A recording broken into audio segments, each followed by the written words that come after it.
Hello friends, आपका स्वागत है एक बार फिर से नए वीडियो में। और आज इस वीडियो में बात करेंगे खास तौर पर ईपीएफओ पेंशनर्स के लिए और प्राइवेट सेक्टर में काम कर रहे कर्मचारियों के लिए सरकार की तरफ से एक और बड़ी पहल शुरुआत की जा रही है, जिसमें 3.0 लॉन्च किया जा रहा है।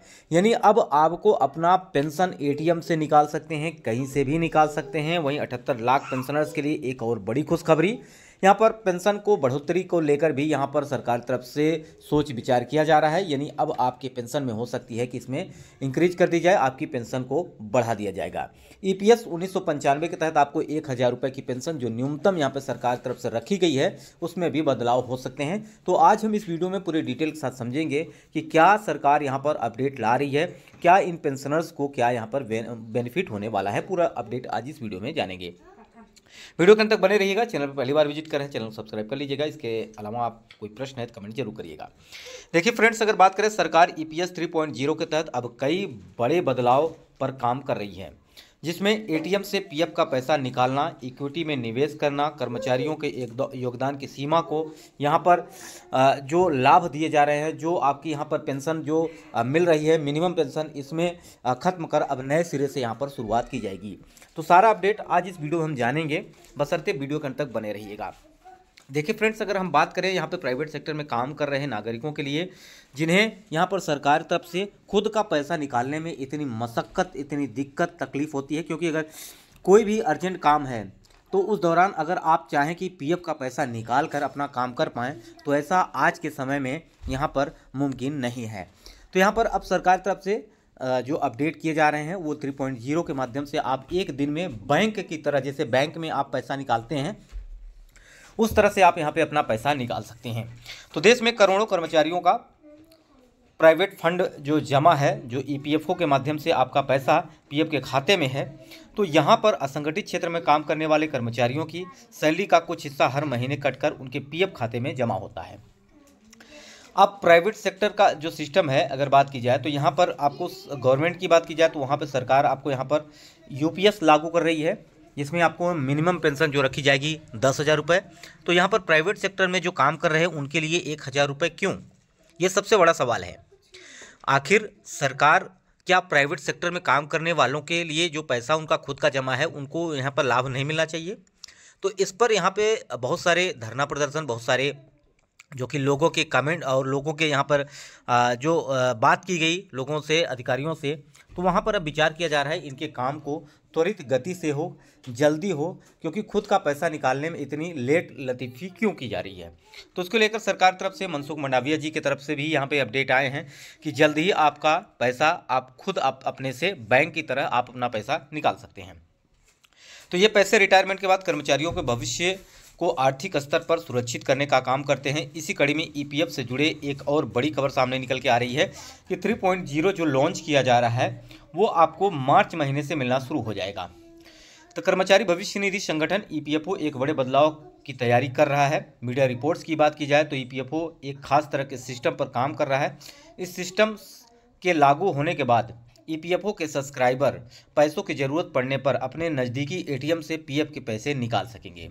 अभी आप जो आवेदन करते हैं, चाहे आप उमंग ऐप से कर रहे हो या आप जाके ऑनलाइन यहाँ पर अपना क्लेम कर रहे हो, इसमें आपको कम से कम 1 हफ्ते का टाइम लग जाता है। जब आपका सब डॉक्यूमेंट्स कंप्लीट है, सारी क्राइटेरिया आपने पूरी कर रखी है, चाहे वो आपका आधार कार्ड हो, नाम हो या किसी प्रकार की डेट ऑफ बर्थ से हो, ये सारे कंप्लीट होने के बावजूद भी आपको यहाँ पर हफ्तों लग जाते हैं आपका खुद का पैसा निकालने में।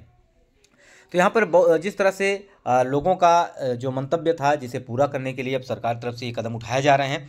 अब सब्सक्राइबर को पैसा अगर ज़रूरत पड़ रही है, जो ईपीएफओ फंड में या ईपीएस पेंशन में आपका जमा है, उसे निकालने के लिए अब अपना डेबिट कार्ड का इस्तेमाल कर पाएंगे और उससे आप अपना पैसा भी निकाल पाएंगे।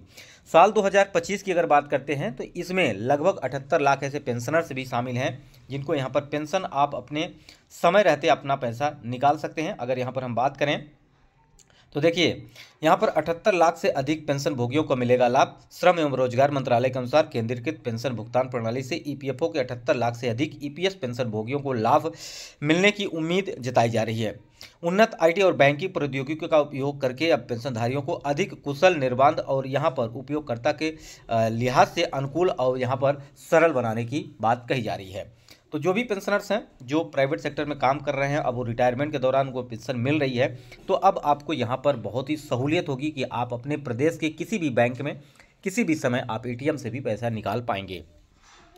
इसके लिए कर्मचारी अपनी ज़रूरत के अनुसार वित्तीय लक्ष्यों को ध्यान में रखते हुए अधिक बचत कर सकेंगे। मीडिया रिपोर्ट्स की अगर बात करें तो यहाँ ईपीएफओ 3.0 में जो बड़े बदलाव किए जाएंगे, इसकी घोषणा साल 2025 की शुरुआत यानी महीने में शुरू हो जाएगा। यानी अभी तो बात चर्चा ये भी चल रही है कि इसमें त्वरित गति से काम हो रहा है और लोकसभा में भी इसका जिक्र किया गया, कुछ प्रश्न पूछे गए, इसका जवाब भी मनसुख मंडाविया जी के द्वारा दिया गया।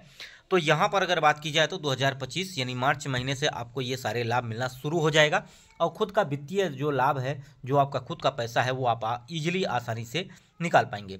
जैसा प्राइवेट सेक्टर में अगर बात की जाए तो यहाँ पर आपका जो पैसा कटता है यानी 12% का योगदान आपको यहाँ पर आपकी सैलरीज का दिया जाता है और उसके बाद आपका बेसिक सैलरी का, उसके बाद कंपनी के द्वारा और कुछ पैसे यहाँ पे सरकार की तरफ से, यानी मिला के कुल मिला के तो आपको 24% का लाभ मिलता है, जिसमें से आपके कुछ पैसे पेंशन में जाते हैं और यह पेंशन आपको 58 साल की उम्र के बाद मिलना शुरू हो जाता है। यानी आप काम करते वक्त आपका जो पैसा यहाँ पर कटा हुआ है वो पैसा आपको 58 साल के बाद यानी पेंशन के तौर पर दिया जाता है। तो ये कार्यक्रम जो चल रहा है सरकार की तरफ से बड़ी त्वरित गति से किया जा रहा है, ऐसा मीडिया खबर के अनुसार अगर बात की जाए, जैसा कि यहाँ पे अधिकारियों की बात की जाए, जैसा कि बात की जाए मंत्रियों की बात की जाए, तो ये सारे अपडेट आपको यहाँ से मिल रहे हैं।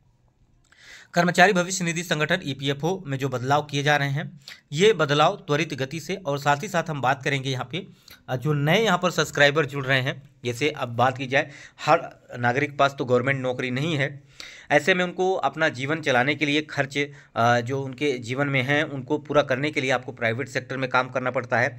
और प्राइवेट सेक्टर में काम करने के लिए तो यहाँ पर आपको अपने घर से बाहर या आपके घर के पास में कहीं भी अगर आप प्राइवेट सेक्टर में काम करते हैं तो सरकार एक ने फंड जो शुरुआत की ईपीएफओ का, वो आपका पैसा कट रहा है, वो आपका ही पैसा है जो आपके बैंक खाते में, या बात करें सरकार के खाते में, ईपीएफओ जो कि फंड में आपका जमा रहता है। अब उसको आपको पैसा निकालने के लिए क्लेम करने होते हैं। अब ये क्लेम में बहुत सारे फॉर्म भरने होते हैं और यहाँ पे केवाईसी करनी होती है। इसके रिलेटेड बहुत सारे ऑप्शन ऐसे होते हैं जो कि आपको आइडेंटिटी प्रूफ ना होने के कारण पैसा आपका फंसा हुआ है। लाखों ऐसे सब्सक्राइबर्स हैं ईपीएफओ को जिन्होंने पैसा निकाला ही नहीं है या उनका पैसा निकल ही नहीं रहा है कुछ डॉक्यूमेंट्स में प्रॉब्लम होने की वजह से। तो ऐसे बहुत सारा पैसा है जो आपका पैसा फंसा हुआ है, तो वो सारे पैसे आप यहाँ पे निकाल पाएंगे। बात की जा रही है कि जब प्राइवेट सेक्टर में आप काम कर रहे हैं, आपका खुद का पैसा है, तो ऐसे में पैसा आपको ना मिले तो ये बड़ी समस्या होती है, क्योंकि खुद का पैसा निकालने में इतनी सारी दिक्कतें आ रही हैं। तो इन दिक्कतों को कम करने के लिए ये सारे काम किए जा रहे हैं। तो फ्रेंड्स, अगर आप एक सब्सक्राइबर हैं, एक आप ईपीएफओ पेंशनर्स हैं, या आप प्राइवेट सेक्टर में काम करते हैं, आपका कोई और प्रश्न हो जो आप चाहते हैं उस पर मैं आपको अलग से वीडियो प्रोवाइड करूं, तो कमेंट जरूर करिएगा, उस पर मैं आपको अलग से वीडियो प्रोवाइड करूंगा। फ्रेंड्स, ये जानकारी आपको कैसी लगी, जो मार्च महीने में आपको सब कुछ यहाँ पर आसान होने वाला है। हालांकि ये अभी तक बोला गया है, ऑफिशियली अभी कहीं पर ये डाटा शो नहीं किया गया है, लेकिन यहाँ पर अधिकारियों द्वारा ये सारी बातें बोली गई हैं। तो अब सरकार क्या करेगी इस पर नए साल की सेशन पे, तो वो आपको मार्च महीने के बाद देखने को मिल जाएगा। इसके अलावा आपके मन में कोई प्रश्न है तो कमेंट जरूर करिएगा। वीडियो यहीं समाप्त करते हैं। नमस्कार, जय हिंद, जय भारत।